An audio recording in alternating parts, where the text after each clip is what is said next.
Selamat datang di rangkuman kelas 5, tema 2, subtema 1, muatan pelajaran IPA dan IPS.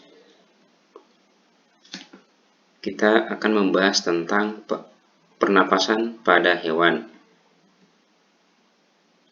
Ular bernapas dengan paru-paru. Katak saat masih kecebong bernapas dengan insang, kemudian setelah dewasa bernapas dengan paru-paru. Ikan bernapas dengan insang. Cacing tanah bernapas melalui permukaan kulit. Belalang alat pernapasannya berupa trakea. Burung alat pernapasannya dengan paru-paru. Kantong udara burung berfungsi sebagai tempat menyimpan udara. Sapi alat pernapasannya adalah paru-paru. Lumba-lumba bernapas dengan hidung yang dilengkapi katup. Organ yang ditunjukkan oleh panah, tanda panah adalah insang. Insang berfungsi untuk menyerap oksigen yang terkandung dalam air dan melepaskan karbon dioksida. Karbon dioksida pada serangga dikeluarkan dari tubuh melalui spirakel. Spirakel merupakan tempat keluar masuknya udara ke dalam tubuh. Berudu merupakan tahapan dari perkembangan katak yang masih hidup di air sehingga bernafas menggunakan insang. Cacing bernapas menggunakan kulit. Kulit cacing terdapat pembuluh darah yang berfungsi sebagai tempat pertukaran oksigen dengan karbon dioksida. Kulit cacing selalu basah dan berlendir untuk memudahkan penyerapan oksigen dari udara. Sekarang kita belajar tentang sistem pernapasan pada manusia. Sistem pernapasan pada manusia yang pertama adalah hidung, kedua faring, tiga laring, keempat trakea atau batang tenggorokan, selanjutnya bronkus, bronchiolus, dan alveolus. Pada saat kita menghembuskan nafas, maka otot diafragma relaksasi dan menyebabkan diafragma melengkung. Paru-paru mengempis sehingga udara mengalir dari paru-paru ke luar tubuh. Sedangkan pada saat kita menarik nafas, maka otot diafragma kontraksi dan menyebabkan diafragma mendatar. Paru-paru mengembang sehingga udara mengalir masuk ke dalam paru-paru. Keterangan coba gambar di samping ada hidung, faring, laring, trakea, bronkus, paru-paru, diafragma. Selanjutnya, pertukaran oksigen dan karbon dioksida dalam tubuh terjadi di alveolus. Alveolus adalah gelembung udara yang terletak di paru-paru yang berfungsi sebagai tempat pertukaran oksigen dan karbon dioksida. Urutan masuknya udara saat bernafas adalah hidung, faring, laring, bronkus, bronchiolus, dan paru-paru. Bernafas adalah kegiatan menghirup udara. Bernafas adalah kegiatan menghirup oksigen ke dalam tubuh dan membuang karbon dioksida dari dalam tubuh. Kegiatan bernafas membutuhkan kekuatan otot. Otot pernafasan utama adalah diafragma. Diafragma terdapat di dalam tubuh di bagian bawah rongga dada.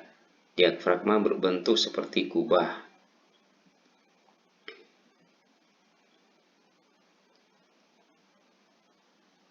Pada saat kita menarik nafas, maka otot antar tulang rusuk kontraksi dan menyebabkan tulang rusuk terangkat. Paru-paru mengembang sehingga udara mengalir masuk ke dalam paru-paru. Mengapa karbon dioksida harus dikeluarkan dari paru-paru? Karbon dioksida harus dikeluarkan dari paru-paru karena jika tidak dikeluarkan maka akan menjadi racun bagi tubuh. Proses pernapasan pada serangga. Udara masuk melalui spirakel, kemudian mengalir ke trakea menuju trakeola. Oksigen diambil oleh sel tubuh, kemudian karbon dioksida dari sel akan mengalir ke trakea dan keluar melalui spirakel.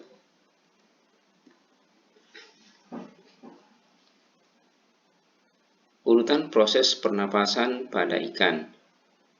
Pertama, air masuk melalui hidung, kemudian air mengalir ke insang, kemudian oksigen dalam air diikat oleh pembuluh darah di dalam insang. Kemudian terjadi pertukaran oksigen dan karbon dioksida. Kemudian oksigen diedarkan ke seluruh tubuh dan karbon dioksida keluar melalui insang. Mengapa buaya menutup lubang hidungnya ketika berkubang di air? Buaya menutup lubang hidung ketika berkubang di air agar tidak masuk ke dalam paru-paru.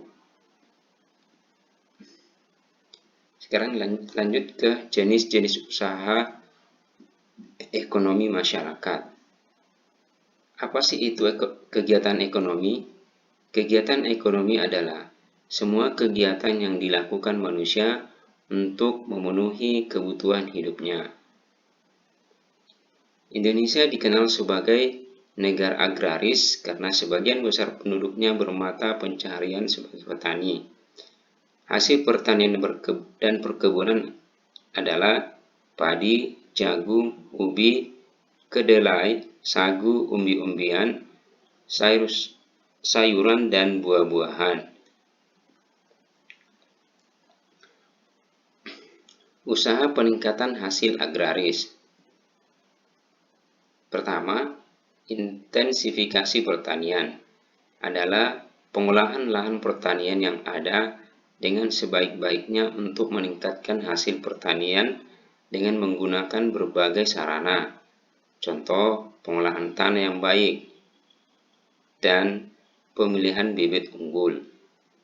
Selanjutnya, ekstensifikasi pertanian adalah usaha meningkatkan hasil pertanian dengan cara memperluas lahan pertanian baru, misalnya membuka hutan dan semak belukar, daerah sekitar rawa-rawa, dan daerah pertanian yang belum dimanfaatkan. Selanjutnya, diversifikasi pertanian. Diversifikasi pertanian adalah usaha peningkatan hasil produksi pertanian dengan keanekaragaman faktor produksi. Salah satu caranya adalah menanam tanaman dengan sistem tumpang sari. Diversifikasi pertanian dapat dilakukan yaitu memperbanyak jenis kegiatan pertanian. Kedua, memperbanyak jenis tanaman pada suatu lahan. Misalnya pada suatu lahan selain ditanam jagung juga ditanami padi, ladang. Selanjutnya, mekanisasi pertanian. Mekanisasi pertanian adalah usaha meningkatkan hasil pertanian dengan menggunakan mesin-mesin pertanian modern. Selanjutnya, rehabilitasi pertanian adalah usaha memperbaiki lahan pertanian yang semula tidak produktif atau sudah tidak berproduksi menjadi lahan produktif, atau mengganti tanaman yang sudah tidak produktif menjadi tanaman yang lebih produktif. Peternakan. Peternakan adalah kegiatan usaha budidaya hewan yang diambil hasilnya. Hasil peternakan terdiri atas daging, telur, susu, kulit, dan bulu. Peternakan bisa dibagi menjadi 3. Yang pertama, peternakan hewan kecil, misalnya kelinci, kambing, domba, dan biri-biri. Kedua, peternakan hewan besar, misalnya sapi, kerbau, dan kuda. Ketiga, peternakan unggas, misalnya ayam, itik, burung, dan puyuh. Pertambangan bisa dibagi menjadi 3 bagian. Ada pertama, barang tambang mineral logam, misalnya emas, perak, tembaga, timah, boksit, dan nikel. Kedua, barang tambang mineral non-logam, misalnya belerang, gipsum, marmer, dan batu gamping. Selanjutnya, ketiga, barang tambang sumber energi, misalnya minyak bumi, batu bara, dan gas alam. Perdagangan adalah kegiatan membeli barang, dagang, dan menjualnya kembali ke konsumen. Kegiatan perdagangan dikenal atau ditandai dengan adanya ekspor dan impor. Ekspor adalah kegiatan menjual barang dari dalam negeri ke luar negeri. Sedangkan impor adalah usaha memasukkan barang dari negara lain ke pasar dalam negeri.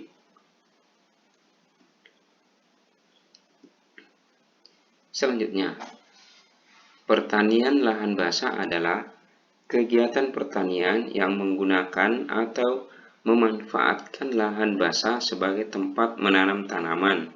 Contohnya, tanaman yang ditanam di lahan basah adalah padi. Selanjutnya, pertanian lahan kering.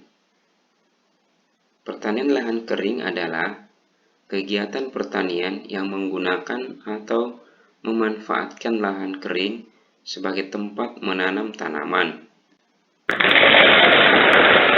Sekian dan terima kasih.